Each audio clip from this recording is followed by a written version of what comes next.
अरे का बोल बोल बोल। कहाँ जाता नहीं, बाजारे जाता नहीं का? देखा थी खेतवा में टटरवा वाला जो था। अरे कॉले नवरात्र कोनो चीज आई ना तो कैसे पूजा पाठ होई? लाडो की दुकान से मंगवा ले, समझली? अच्छा तो हम लिस्टिया बना ली का तब तक?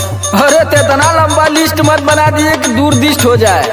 कैया के घिउआ लवंगिया दसान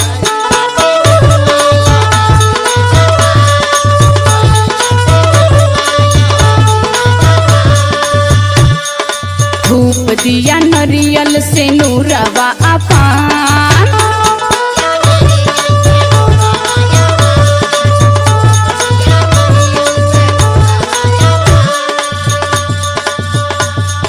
गैया के घिउआ लवंगिया दसान धूप दिया नरियल से नूरवा अपान बोलम ले ले आई हा हो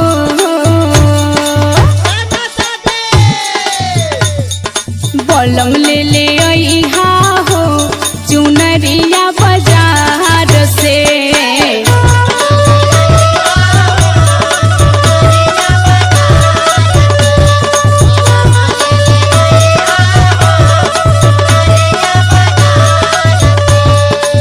अरे चुनरी तो हम ले लही आई पगली, हमरो पूजा पाठ में मन लगला। हाँ और खेतवा में टटरवा वाला खड़ा है तो दाए जाए दे, फिर उसके बाद हम कल से खुदा खाली हो जाए।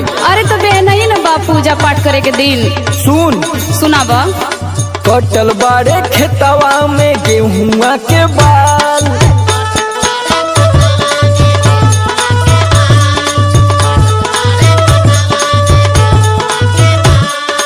धीर धरा धनिया दवाई जाई काल